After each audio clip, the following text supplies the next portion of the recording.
کسی کو یہ زوم ہو کہ میں دولت رکھتا ہوں، میں قوم کا لیڈر ہوں اور مسلمان بھی ہوں، اس لیے خدا تعالیٰ کو پا لیا، مجھے کسی چیز کی ضرورت نہیں، تو یہ غلط ہے۔ اگر کسی کو یہ زوم ہے کہ میں دینی علم رکھنے والا ہوں، روحانیت میں بڑا پہنچا ہوا ہوں اور ایک قوم میرے پیچھے ہے اور اس وجہ سے مجھے خدا تعالیٰ کا فہم و ادراک حاصل ہو گیا، تو یہ بھی غلط ہے، کیونکہ ان سب باتوں کے پیچھے ایک چھپا ہوا تکبر ہے، جس کی وجہ سے کوئی بھی کام بھی جو ہے وہ نیک نیتی سے نہیں کیا جاتا، چاہے خدا کے نام پر نظام عدل قائم کرنے کی کوشش کی جائے، یا دین کو پھیلانے کی کوشش کی جائے، یا دین کو پھیلانے کا دعویٰ کیا جائے، یا شریعت قائم کرنے کی کوشش کی جائے، کیونکہ دلوں کے تکبر دور نہیں ہوئے، اپنے اندر باطل معبودوں نے قبضہ جمایا ہوا ہے، اور اس وجہ سے زمانے کے امام کا بھی انکار ہے۔ اس لیے راستے میں حائل پردے خدا تعالیٰ کے نور کے پہنچنے میں روک بنے ہوئے ہیں۔ اللہ تعالیٰ فرماتا ہے کہ وہ لطیف بھی ہے اور خبیر بھی ہے۔ جہاں وہ ایسا نور ہے جو پاک دلوں میں داخل ہوتا ہے، وہاں وہ ایک باریک بینی سے دلوں کے اندرونے دیکھ کر ہر وقت باخبر بھی رہتا ہے کہ کس کے دل میں کیا ہے، اور جس کا دل باطل معبودوں سے بھرا ہوا ہو، جن آنکھوں میں دنیاوی ہوا و ہوس ہو، وہاں خدا تعالیٰ کا نور نہیں پہنچتا۔ بس اگر حقیقی رنگ میں اللہ تعالیٰ کے اس فرمان کہ وَهُوَ يُدْرِكُ الْأَبْصَارَ، یعنی وہ خود آنکھوں تک پہنچتا ہے، سے فیض پانا ہے تو اپنے دلوں کو پاک کرنا ضروری ہے۔ اللہ تعالیٰ ہمیں بھی اس کی توفیق دیتا رہے۔ پھر ایک آیت میں اللہ تعالیٰ فرماتا ہے کہ وَرَفَعَ أَبْوَيْهِ عَلَى الْعَرْشِ وَخَرُّوا لَهُ سُجَّدًا وَقَالَ يَا أَبَتِ هَذَا تَأْوِيلُ رُؤْيَايَ مِنْ قَبْلُ قَدْ جَعَلَهَا رَبِّي حَقًّا وَقَدْ آسَنَ بِي إِذْ أَخْرَجَنِي مِنَ السِّجْنِ وَجَاءَ بِكُم مِّنَ الْبَدْوِ مِن بَعْدِ أَن نَزَغَ الشَّيْطَانُ بَيْنِي وَبَيْنَ إِخْوَتِي إِنَّ رَبِّي لَطِيفٌ لِّمَا يَشَاءُ إِنَّهُ هُوَ الْعَلِيمُ الْحَكِيمُ۔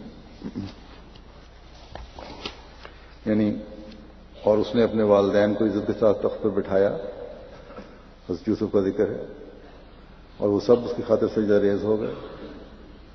اور اس نے کہا اے میرے باپ، یہ تعبیر تھی میرے پہلی دیکھی ہوئی رویا کی، میرے رب نے اسے یقیناً سچ کر دکھایا اور مجھ پر بہت احسان کیا جب اس نے مجھے قید خانے سے نکالا اور تمہیں صحرا سے لے آیا، بعد اس کے کہ شیطان نے میرے اور میرے بھائیوں کے درمیان رخنہ ڈال دیا تھا۔ یقیناً میرا رب جس کے لیے چاہے بہت لطف و احسان کرنے والا ہے، بے شک وہی دائمی علم رکھنے والا اور بہت حکمت والا ہے۔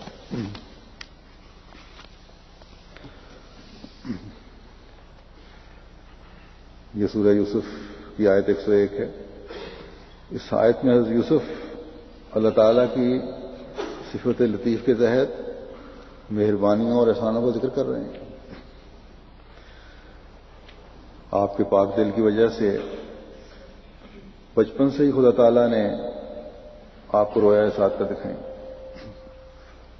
اور آج جب یہ تمام خاندان اکٹھا ہوا تو بچپن کی رویا جو آج پوری ہو رہی تھی آپ کو یاد آ گئی۔ باوجود بھائیوں کے ظلم کے اللہ تعالیٰ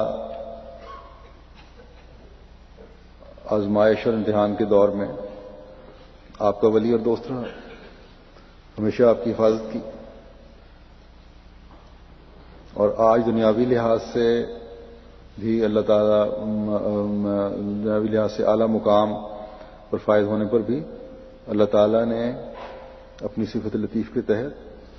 جو قربانی تھی ان کی تھوڑی بہت اس کا بے انتہا اجر دی. اور پھر نہ صرف حضرت یوسف کی قربانی کا پھل ان کو ملا بلکہ حضرت یعقوب کی قربانی کا پھل بھی ان کو ملا اور آپ کو اتنا عرصہ زندہ رکھا اللہ تعالیٰ نے اور بیٹے کا وہ دنیاوی مرتبہ بھی دکھایا. اور پھر یہ مضمون اللہ تعالیٰ کی صفت کے ان معنوں کی طرف بھی پھرتا ہے کہ خدا تعالیٰ نے ہر آزمائش کے وقت ولی ہوتا ہے. باپ بیٹے دونوں کا ولی رہا اور تکالیف سے نکالتا رہا, صبر اور ہمت اور حوصلے کی توفیق دیتا رہا. پھر ان دو اللہ کے مقرب باپ بیٹے کی وجہ سے باقی بیٹوں کی بھی اصلاح کی طرف اصلاح کے سامان پیدا کر دیے. اس سے یہ ایک مضمون بھی کھلتا ہے کہ ایک دوسرے کے لیے دعاؤں سے اصلاح کے راستے کھلتے ہیں. جتنا قریبی تعلق ہوگا یک تعلق کا اظہار ہوگا دعا زیادہ ہوگی. اس لیے حضرت صلی اللہ علیہ وسلم نے اپنی قوم کے لیے اصلاح کی بہت دعائیں کی. جب بھی آپ کو کبھی کسی دوسرے قبیلے کی متعلق شکایت ہوتی تھی کہ مخالفت بہت کرتے ہیں ان کے لیے بد دعا کریں تو آپ ہمیشہ دعا کیا کرتے تھے اور امت کو بھی تلقین کی کہ دعا کیا کرو ہدایت کے لیے. بس آج امت مسلمہ کے لیے ہمیں بھی دعاؤں کی ضرورت ہے, دعاؤں کی طرف توجہ دینے کی ضرورت ہے. اللہ تعالیٰ ان کے دلوں کو بھی صاف کرے اور حقیقت پہچاننے کی کوشش کریں تاکہ خدا تعالیٰ کا نور ان کی بصارتوں تک بھی پہنچے. پھر ایک آیت میں جو سورہ حج کی 64ویں آیت ہے اللہ تعالیٰ فرماتا ہے کہ الم تری ان اللہ انزل من السماء ماء فتصبح الارض مخضرا ان اللہ لطیف خبیر. کیا تو نے دیکھا نہیں کہ اللہ نے آسمان سے پانی اتارا تو زمین اس سے سرسبز ہو جاتی ہے. یقیناً اللہ بہت باریک بین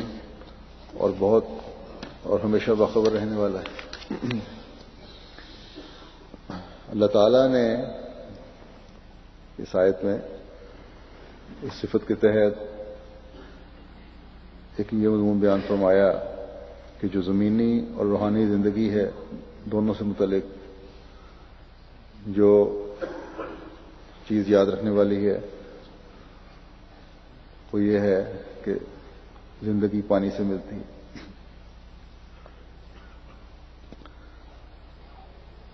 اور روحانی زندگی پانے کے لیے تمام قوتوں کے مالک خدا تعالی کی توحید کی طرف توجہ دینے کی ضرورت ہے.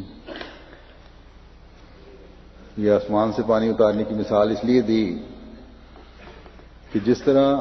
یہ بارش کا پانی آسمان سے اترتا ہے اور زمین کو سرسبز کر دیتا ہے اسی طرح روحانی پانی بھی جو بارش میں جو